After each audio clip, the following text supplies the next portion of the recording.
हमारी व्यवस्थाएं बिल्कुल अलग थी बंधुओं, आज हम बिल्कुल बट गए। चूंकि 4 सनातियों के 4 दर्जे थे, उन 4 दर्जों में पहला ब्रह्म को जानने वाला ब्राह्मण का दर्जा था।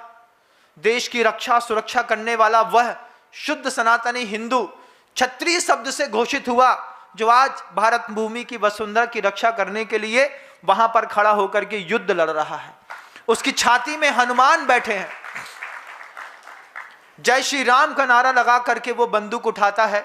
जय श्री राम का, जय हनुमान, जय बजरंग बली का नारा लगा करके वो फाइटर प्लेन चलाने वाली बेटियां इसी परंपरा से, इसी सनातनियों की कोख से पैदा हुई, आज देश का गौरव बढ़ा रही हैं। सुनते हैं तो छाती चौड़ी हो जाती है इस बात में कि आज भी माँ अपने बच्चों को ऐसा वात्सल्य देती है कि बेटियां खड़ी होकर के बोलती हैं कि मुझे देश की रक्षा के लिए जान देनी है। 22 साल की उम्र में फाइटर प्लेन चला करके भारत भूमि की रक्षा करने वाली उन बेटियों के लिए भी बहुत ज्यादा साधुवाद देता हूं, जो आपकी कोख से पैदा हो। ये भारत का गौरव है। वो बेटियां, वो छात्र धर्म था जो क्षत्रिय बन करके देश की रक्षा के लिए उन्होंने संकल्प पूर्वक हथियार उठाए। कभी तलवार चलाना सीखा था, आज S-400 चलाना सीख करके हमने अपनी देश की रक्षा करी। वक्त बदला, हथियार बदले तो चलाने के तरीके भी बदले। हमने हर समय अपनी ऊर्जा को ऊर्जान्वित किया। आज भारत की मिलिट्रियन फोर्स वर्ल्ड की 3rd टॉप पोस्ट पर आती है कि यहाँ के मार्कोस कमांडो से भिड़ने की ताकत वर्ल्ड के किसी भी कमांडो में नहीं है। वो भी हिंदुओं का खून है बंधुओं। क्या ताकत होती है, क्या ये भारतीय वीरता को देखिएगा, हिंदुत्व की वीरता देखिए। पूरे के पूरे -48 डिग्री सेल्सियस पर रात में जहां सांस लेना भी सांस जान देने के बराबर खेल होता है, उस स्थान पर 4000 फीट की ऊंचाई पर बिना आवाज किए वो हिंदू खून चढ़ जाता है, चढ़ करके कारगिल जीत करके वापस लाता है। योगेंद्र सिंह यादव जैसे जो लोग यहाँ पर परमवीर चक्रधारी हुए, अभी पिछले साल इंदौर शहर में उनका हमारा संवाद हुआ था, वीरोदय कार्यक्रम में उनका आना हुआ था। उन्होंने बताया कि महाराज, मातृभूमि पर जब सफेद बर्फ के ऊपर मेरा लाल खून गिरा, तब लगा कि मैंने मातृभूमि को अपनी गुरु दक्षिणा दे दी है। ये खून का, ये हिंदू का शौर्य है। उनसे जब पूछा कि क्या घटना घटी थी, बोले पूरा कारगिल सिर्फ 23 साल, 19 साल से लेकर के 23 साल के जवान लड़कों ने कारगिल जीत करके भारत को वापस किया। 23 साल से ऊपर की उम्र का एक भी योद्धा नहीं था कारगिल जीतने वाला। उनसे पूछा आपके साथ क्या घटा, बोले जब बम फटा महाराज और हाथ चिथरा चिथरा हो गया, तो एक बार तो लगा कि इस हाथ को उखाड़ करके यहां से फेंक दें, फिर नहीं समझ में आया तो दूसरे हाथ से इस हाथ को ऐसा फेंक करके गले में लटकाया और लुढ़कते लुढ़कते 400 मीटर नीचे उतर करके पोस्ट पर आकर के बताया कि कारगिल पर वहां पर फायरिंग हो गई है, पोस्ट को संकेत देना, अपनी वीरता का साहस बना के रखना, दुश्मनों के जान खट्टे करना, अपनी जान बचा करके फिर परमवीर चक्र अपनी छाती पर लगाना, ये हिंदुओं का खेल रहा है। ये हिंदू वीरता है। आज फर्टिलिटी का रेट गिर गया। आज हिंदू, कभी किसी जमाने पे, आज से करीब 40 साल पहले की वो स्टोरी मुझे आज भी याद है। भारत के कोई विशेष राजनेता थे, उन्होंने एक नारा निकाल दिया, हम दो हमारे दो का। उन्होंने हम दो हमारे दो का नारा निकाल दिया। चूंकि वो किसी पार्टी के थे इसलिए मैं उनका नाम नहीं लेना चाहता हूं, साधु किसी पार्टी से बंधा नहीं होता। और सारे के सारे भारतवासियों ने उस सूत्र को स्वीकार कर लिया। हमने अपना फर्टिलिटी रेट गिराया। हमारे बाबा की 12 संतानें थी, हमारे पिता की 5। आज हम एक संतान पैदा करने के लिए फर्टिलिटी सेंटर पर जाकर के खड़े हो गए। ये हमारे यहाँ का डिवैल्यूएशन है, हमारा फर्टिलिटी रेट गिरना। आज सोचिए, आप अपने दादा की संतानों की गिनती लगा के देखिएगा, 12-13 तो नॉर्मल बातें होती थी। अगर किसी के 6 से कम बच्चे होते थे तो लोग बोलते थे काय कचू खटपट चल रही है, का जीवन अच्छा नहीं चल रहा। संतानों के दाम्पत्य सुख से और संतानों से इस संस्कृति का उत्थान होता था। आज दूसरी संतान पैदा करने के बारे में माँ बेटियां जब ये बात को कहती हैं, महाराज एक ही पालना बहुत भारी है, हमने कहा राम के देश में कहीं तुम रावण तो पैदा नहीं कर रहे हैं? अगर राम पैदा कर रहे हैं तो राम को पालना तो बहुत आसान था, कौशल्या ने पुचकार करके राम को पाल लिया था। हाँ, रावण की अगर कुल का कोई पैदा हो गया है तो उसमें शंका हो सकती है कि उसको पालना बड़ा दुष्कर हो। कंस जब पैदा हुआ ना इस धरती पर, तब उसकी माँ को बड़ी वेदना हुई। अगर आपको भी बहुत वेदना होती है, हो सकता है आपने अपनी भावनाएं निर्मल और साफ ना रखी हो, इसलिए वह चरित्र बदल गया। लेकिन उस चरित्र को भी बदलने के लिए एक चरित्र है यहाँ पर। हमारे यहाँ खराब बच्चों को रामायण सुना करके रामचंद्र जी बना दिया जाता है। रामायण सुनाते थे, आज अनुपमा देखने लगे। ये भी हमारे यहाँ का काल दोष है बंधुओं। बात गंभीरता वाली है, क्योंकि आज माइनॉरिटी होकर के वो 30 करोड़ हैं। आज 140 करोड़ की जनता में अगर माइनॉरिटी लेकर टैग लेकर के वो 30 करोड़ हैं, तो 30 करोड़ से 100 करोड़ होने में उनको कितना समय लगेगा? क्योंकि वो आज भी 7-8 से कम पैदा नहीं करते, और सबके लिए वादा है उनके ईश्वर का कि कोई भूखा नहीं मरेगा, तो वो लगातार पैदा करते जाते हैं। हमने हमारे दो का नारा उठाया था, बाद में एक सिंबल दिखाई दिया। माता पिता एक बच्चे का हाथ पकड़ करके खड़े हैं, एक तरफ माँ पकड़ी है और एक तरफ पिता, और हम अपने आप सीख गए सिंबल देख करके कि अब एक संतान का वक्त आ गया है।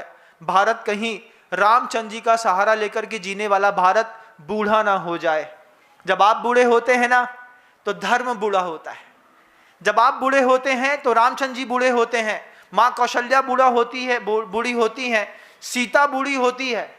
हमको जवान खून की भी तो जरूरत है भारत की अस्मिता की रक्षा करने के लिए, कि हिंदुस्तान सिर्फ नाम का हिंदुस्तान रह जाएगा। आज हमने इलाहाबाद का नाम प्रयागराज रख दिया, और अगर फर्टिलिटी रेट नहीं बढ़ाया तो ध्यान रखिए, ये प्रयागराज वापिस जाकर के कुछ और नाम से फिर कन्वर्ट हो सकता है।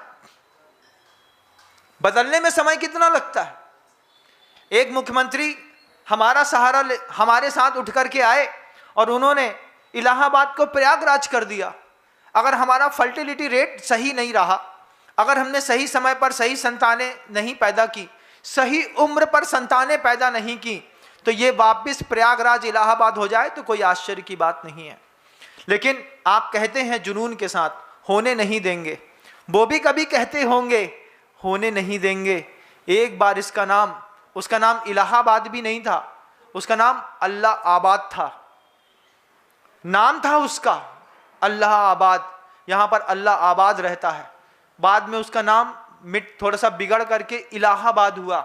आज आपने प्रयागराज कर दिया, और अपना फर्टिलिटी रेट नहीं बढ़ाना, फर्टिलिटी रेट नहीं बढ़ाना है, संतानें पैदा नहीं करनी है, फिर वो कुछ का कुछ हो जाएगा। फिर यहाँ पर संस्कृति मिट जाएगी, फिर आपके बनाए हुए उन मंदिरों में एक बार फिर किसी और विधर्मी का कब्जा हो जाएगा।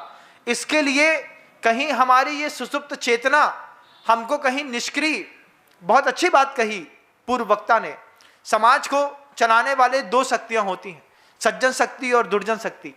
गुरुदेव कहते थे समाज बर्बाद होता है 2 लोगों से, समाज सिर्फ 2 लोगों से बर्बाद होता है, एक सक्रिय दुर्जनों से बर्बाद होता है, और दूसरा निष्क्रिय सज्जनों से भी समाज बहुत बर्बाद होता है।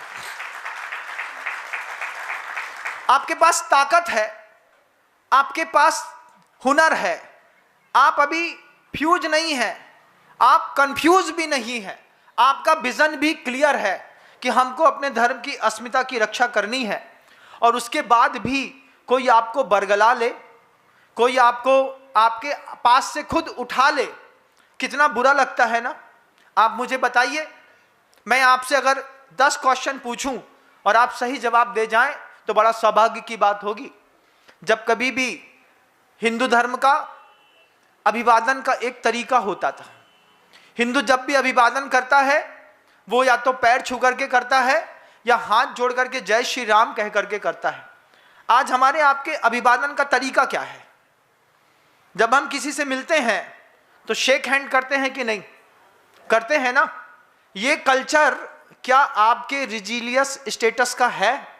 मैं बस आपसे पूछना चाहूंगा, आपके यहाँ का स्टेटस था, आप अपने बुजुर्ग को देख करके उसके चरणों में झुक जाते थे, आप खड़े होकर के जय श्री राम, जय माँ जगदम्बे, जय भगवती ऐसे शब्द का संबोधन करते थे, जय जिनेन्द्र करते थे, जय महावीर कहते थे, जय जो बोले सो निहाल, सत श्री अकाल करते थे। आज हमारी वो सिंबॉलिक स्टेटस को हमने घूम करके, हाथ मिला करके हमने हिंदू संस्कृति पर एक तमाचा मारा है। जबकि हमारी संस्कृति है, हम हाथ जोड़ते हैं, हम अभिवादन कर लेते, आप कैसे हैं, जय श्री राम, जय श्री राम, आप कैसे हैं, कृपा है आपकी। माँ बेटियां होती हैं तो भगवती समझ करके पैर छू लिया जाता था। लेकिन आज अगर अमेरिकन कल्चर को देखेंगे, अमेरिकन कल्चर फ्लाइंग किस सिखाता है। आप अपने बच्चे को सिखाते हैं कि नहीं, बेटा एक बार मम्मा को फ्लाइंग किस दे दो, ऐसा कर दो। अब बच्चे को मम्मा को बच्चा फ्लाइंग किस दे रहा है, आप किस करना सिखा रहे हैं, लेकिन आपने अपने बच्चे को पैर छूना नहीं सिखाया। आपने अपने बच्चे को इस बात के लिए प्रेरणा नहीं दी कि टीका लगाना टू बी मस्ट कंपलसरी। यह हमारा सिंबॉलिक स्टेटस था, हमारे माथे से लोग हमको पहचान जाते थे। जैसे पूरी दुनिया में गुरु नानक देव जी ने कहा था कि मेरा सिख, मेरा शिष्य शब्द था वो, कि मेरा शिष्य पूरी दुनिया में पहचाना जाएगा। कैसे पहचाना जाएगा? दूर से देख करके उसको पहचान देंगे, अगर कोई बचाए ना बचाए ये सिख मुझे जरूर बचाएगा। तो गुरु नानक देव ने उनको सिर पर पगड़ी दे दी। आज पूरी दुनिया में सिख पहचाने जाते हैं अपनी पगड़ी से। उनकी 5 का की अपनी खूबसूरती है, कंघा की, कटार की, कच्छा की, कड़े की और केश की। केस, कच्छा, कटार, कंघा और कड़ा, ये 5 का से सिख अपने उस धर्म को जिंदा रखे हुए हैं। इसके पीछे भी कहानी है।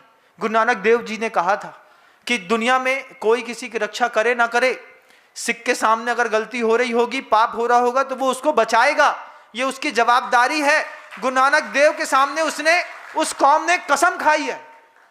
और सिखों का, जैनियों का गजब का संवाद था। जब 10वें गुरु जी का देहावसान होने के बाद उनको दफन करने के लिए भूमि नहीं दे रहे थे मुगल, तब टोंडरमल जी ने, जो जैन थे, भाईचारा निभा करके कहा, उनने कहा कि जितनी बड़ी इनकी बॉडी है इतने में सोने से ढक दो। जैनों ने ढक दिया, वहां पर जमीन दे दी। सिखों ने गुरु साहब का वहां पर अंतिम संस्कार कर दिया और सिखों के जैनों के हमेशा के अटूट संबंध बन गए। आज भी कहीं पर भी हम उनको देखते हैं, वो हमको देखते हैं, तो दोनों के प्रति एक दूसरे को देख करके श्रद्धा अपने आप पैदा हो जाती है। इतिहास को देखते हैं, पीछे भी देखो, पिछलग्गू ना बनो। पीछे भी देखो, पिछलग्गू ना बनो, पीछे रहोगे। इस बात की वेदना आप सबको अंतर मन में होना चाहिए। आपका सिंबॉलिक स्टेटस मिट गया। आपके घर का जो स्ट्रक्चर होता था, हमारे यहाँ के स्ट्रक्चर को हमने मिटा दिया। आज बहुत अच्छा स्ट्रक्चर बनाते हैं, समझ में नहीं आता। आप उन हरी दीवार वालों को देखिएगा, वो हरी दीवार वाले अपना पूरा मकान हरे से पोत लेते हैं, लेकिन आपके घर को देख करके कोई पहचान नहीं सकता कि ब्राह्मण का मकान है, कोई पहचान नहीं सकता कि क्षत्रिय का मकान है। सामने तलवार लटका दी होती, दूर से पहचान गए होते कि ये क्षत्रिय का मकान है, जो हिंदुओं की छात्र परंपरा को लेकर के चल रहा है। सनातनियों के 4 दर्जे थे और 4 दर्जों में सब राम को मानने वाले थे, लेकिन हमारे यहाँ कर्मज आदि की व्यवस्था थी। कुछ कर्म से शुभ कर्म करने वाले वे ब्राह्मण बने, तलवार उठाने वाले क्षत्रिय बने, व्यापार करने वाले वैश्य बने और शौद्र कर्म करने वालों को शूद्र संज्ञा दी। शूद्र संज्ञा किसको दी? श्रुतात द्रुतात आगमास ते दूरा ते शूद्र संज्ञा कथ्यते। जिनको धर्म कर्म से मतलब नहीं था, जो आगम नहीं समझते थे, जिनका मांस का आहार इत्यादि होता था, थोड़े से कुलाचार का जो पालन नहीं करते थे, उनको शूद्र संज्ञा दी। इसमें कोई जाति विशेष का नाम शूद्र नहीं है। जो ऐसा करता है वो शूद्र है, जो आगम से दूर है, भगवान से दूर है, जो अपने रिलीजियस सिंबॉलिक स्टेटस के साथ अपने कॉन्स्टिट्यूशन से दूर है, उसको आगम ग्रंथों ने शूद्र संज्ञा दी। तो 4 व्यवस्थाएं बनी सनातन के 4 दर्जों की। हमारे यहाँ गलती हुई, हमारे यहाँ ऊंचे दर्जे के लोगों ने नीचे लचे के लोगों को देखना बंद कर दिया। आज हम अपनी कौम बढ़ाते हैं, आज हम अपना गोत्र बढ़ाते हैं, आज हम अपना धर्म बढ़ाते हैं। हम भूल जाते हैं कि उसके घर के अंदर भी रामचंद्र जी की एक फोटो है और उसके घर की महिला के पास पहनने को कपड़ा नहीं है। हमारे पास पर्याप्त पैसा है, हमको अपना पैसा उठा करके उस परिवार तक पहुंचाना होगा। इसके लिए हमको कोई व्यवस्था बनानी होगी। अगर हिंदुस्तान है, अगर हिंदुस्तान में हिंदू है 70 करोड़, तो क्या 80 करोड़ 70 करोड़ सब ब्राह्मण हैं? क्या 80 करोड़ क्या सब वैश्य हैं? क्या 80 करोड़ सब क्षत्रिय हैं? क्या 80 करोड़ सब शूद्र हैं? कि हम सब मिलकर के 80 करोड़ हैं।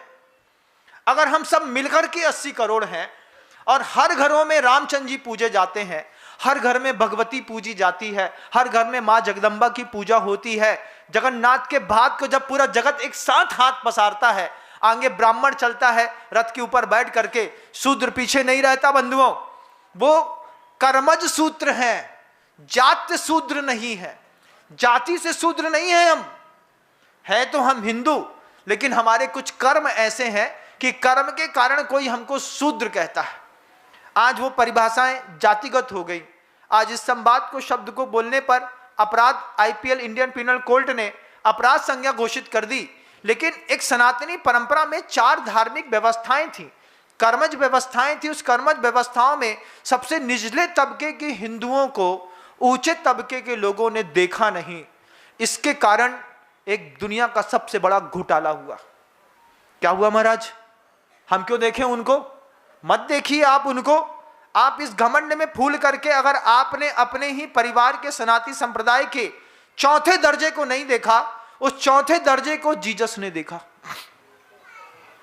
आज आप जगदलपुर जाइए, छत्तीसगढ़ जाइए, नक्सलाइट एरिया में जाइए, आदिवासी बाहुल एरिया में जाइए, नाम तो वही मिलेगा, राम मिलेगा, रामपाल, लेकिन वो राम का भक्त नहीं रहा। पूरी दुनिया में 100 देश हैं क्रिश्चियंस के। कितने देश हैं? 100 देश हैं। 100 के 100 देश भारत में फंडिंग कर रहे हैं। किस बात के लिए? उस धर्म को बढ़ाओ। जितने आदिवासी हैं, लगातार आदिवासियों का कन्वर्शन चल रहा है। क्यों? क्योंकि घर के अंदर रामचंद्र जी की फोटो थी और बच्ची बीमार थी, और बीमार बच्ची को बचाने के लिए रामचंद्र जी नहीं आए, लेकिन जीसस आ गए। आज के बाद हम जीसस को मानेंगे, इसलिए आपके यहाँ का कन्वर्शन होना शुरू हुआ। आज हम जो अभी वोटिंग करवाना चाह रहे हैं ना, हम अभी वोटिंग देख रहे हैं, जातिगत मतगणनाएं करा रहे हैं, करा के देखिएगा, जमीन धरती नीचे से खिसक जाएगी आपकी। जब आदिवासी पूरे के पूरे अपने आप को क्रिश्चियन लिखेंगे, आपको लगेगा कि ये क्या गड़बड़ हो गई। नाम तो है राम सिंह, राम तो है कृष्णपाल, लेकिन जीसस को पूज रहा है। क्यों? क्योंकि तुम लोभी हो गए। जो उच्च वर्ग का व्यक्ति था, जिसके पास अकुश संपदाएं थी, जिनके पास पर्याप्त सोर्स थे, एनर्जी थी, इन सारे लोगों ने सिर्फ अपने व्यक्तिगत हित की चिंता करी। कुछ लोगों ने सार्वजनिक हित की चिंता करी। परस्पर उपग्रह जीवा नाम जियो और जीने दो के सूत्र को उन्होंने सीखा। उन्होंने गांव-गांव में जाकर के हॉस्पिटल्स खोली, उन्होंने गांव-गांव में जाकर के एजुकेशन सेंटर खोले। आज हम अपने आप को हिंदू होने का दावा करते हैं, एक भी हिंदू स्कूल में आप अपने बच्चे को पढ़ाना नहीं चाहते हैं। कैसे हिंदुस्तान का हिंदू है? अगर हम संवाद पे लगातार जारी रहें, समय सिर्फ 1 घंटे में मैं इस संवाद को आकार नहीं दे सकता।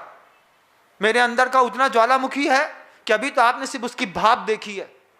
जिस दिन इसकी आग देखेंगे, आपको घबराहट हो जाएगी कि हम हिंदुस्तान में हिंदू रहने के लायक न रहे।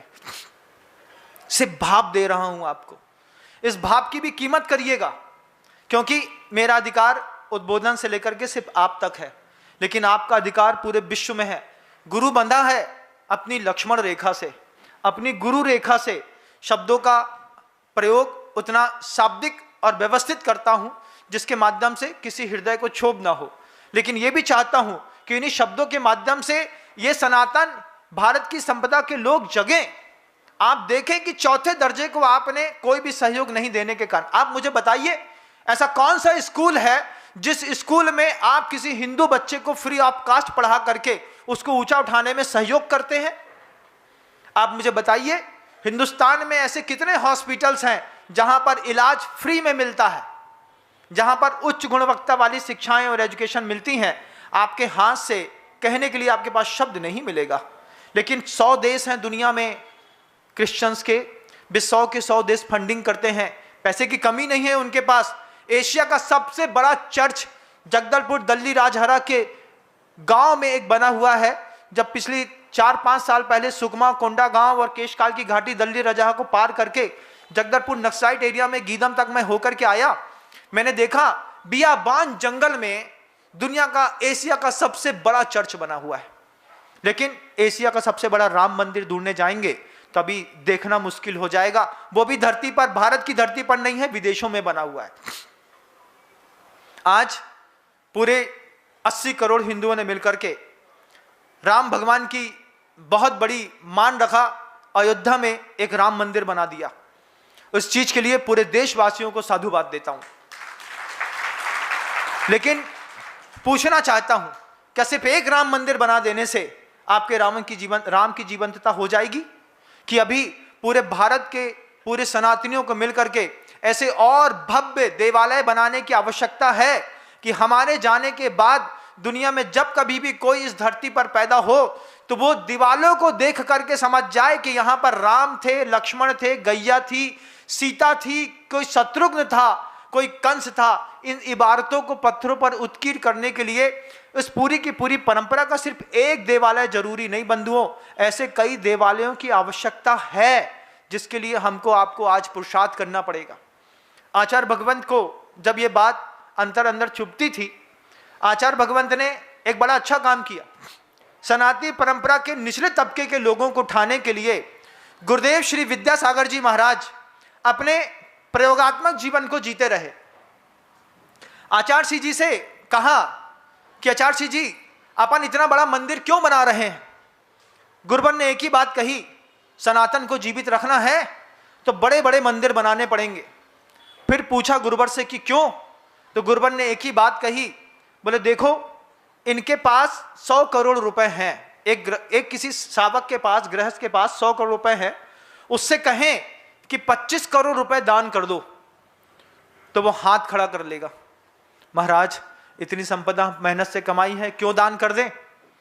उसी गृहस्थ से बोलो कि तुमको मंदिर के अंदर भगवान का एक विग्रह स्थापित करना है और मंदिर निर्माण के नाम पर उससे धन लो, वो धन देगा। उस धन का सहारा लेकर के जो निचले तबके का हिंदू था उसको उठाओ, उससे बोलो तुम शिल्प करो, तुम मेहनत करो, तुम पत्थर खोदो, तुम इसमें आकार निकालो, तुम इसमें झाड़ू पोछा लगाओ, तुम इसकी सेवा करो, हम तुमको धन देंगे। तो मंदिर के निर्माण के कारण राजस्थान से पत्थर निकाला, बेंगलोर से पत्थर निकाला, दक्षिण से पत्थर निकाला, वहां के निचले तबके के हिंदुओं को काम मिला, महिलाओं को वस्त्र मिले, बच्चों को 2 वक्त की रोटी मिली, कच्ची छाती वालों को पक्का मकान मिला। मंदिर निर्माण के कारण लोगों ने 500-500, 1000 करोड़ रुपए दान दिए। पहले दर्जे का पैसा चौथे दर्जे तक शिफ्ट करने का श्रेय जाता है तो भारत में बनने वाले मंदिरों को जाता है। बंधु,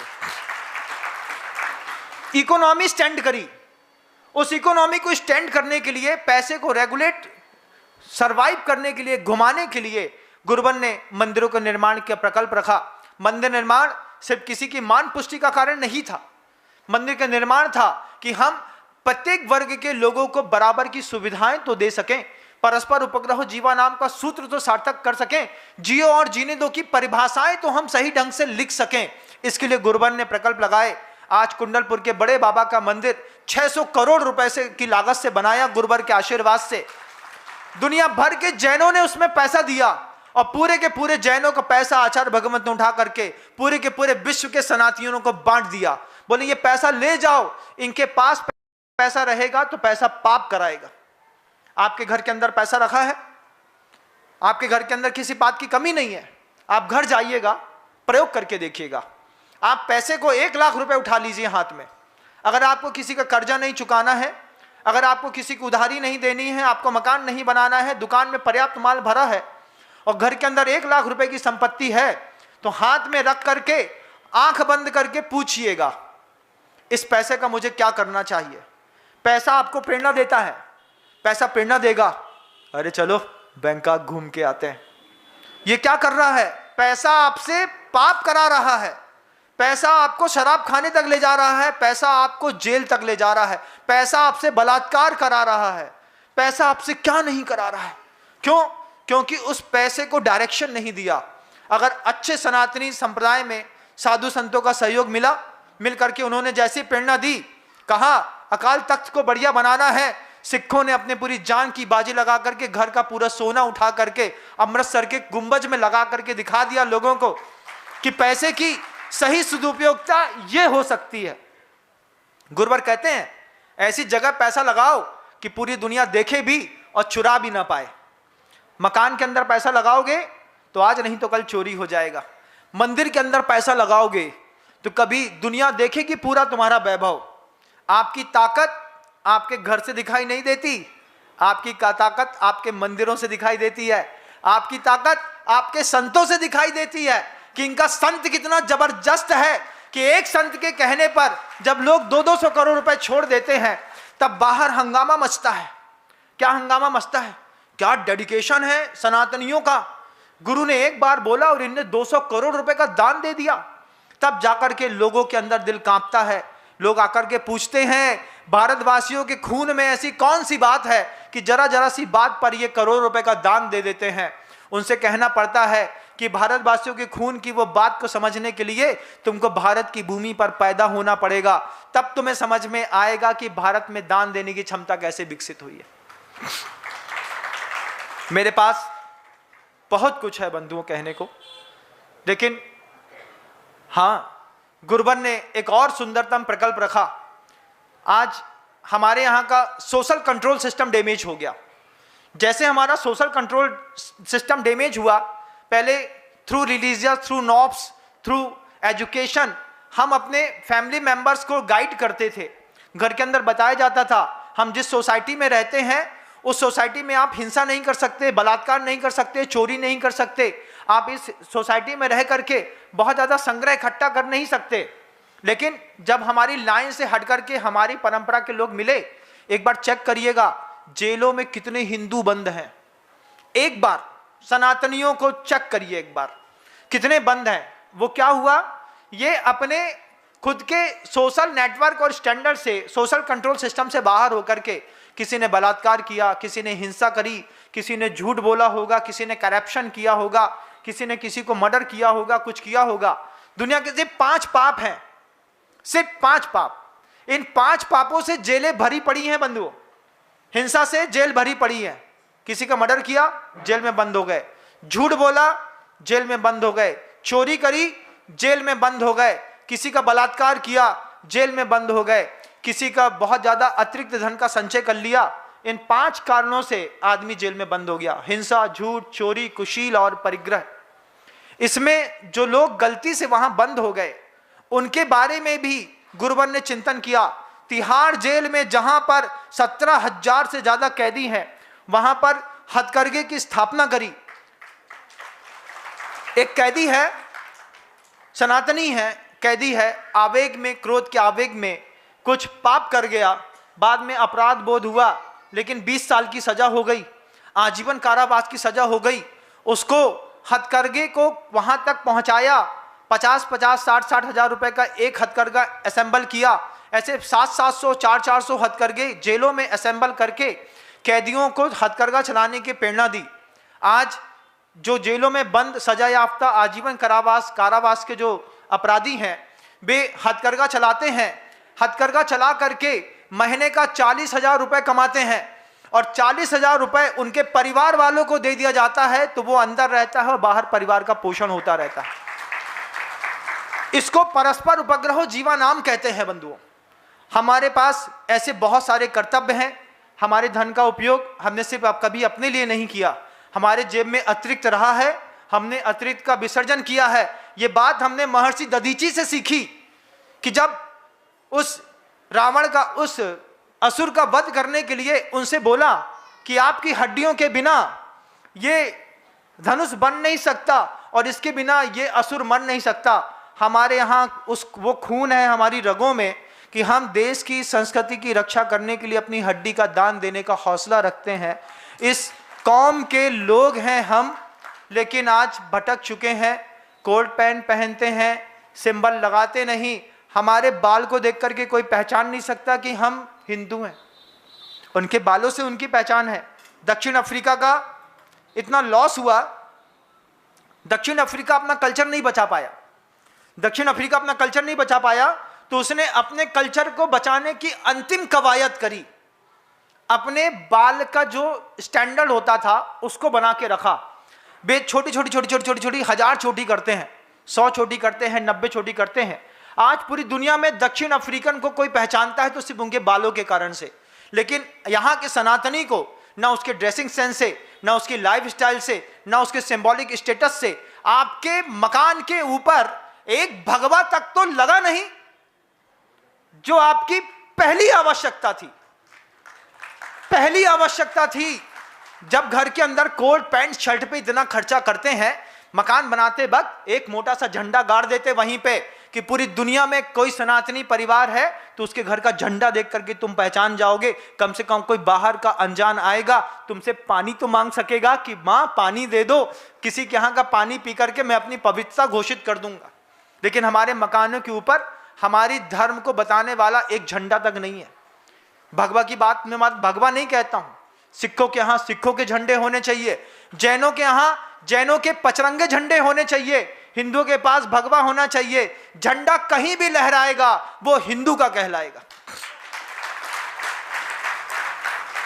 बहुत कुछ है बोलने को, लेकिन अपने इस आवेग को, इस वेग को विराम देता हूं। समय की अपनी मर्यादा होती है, टॉलरिंग कैपेसिटी होती है।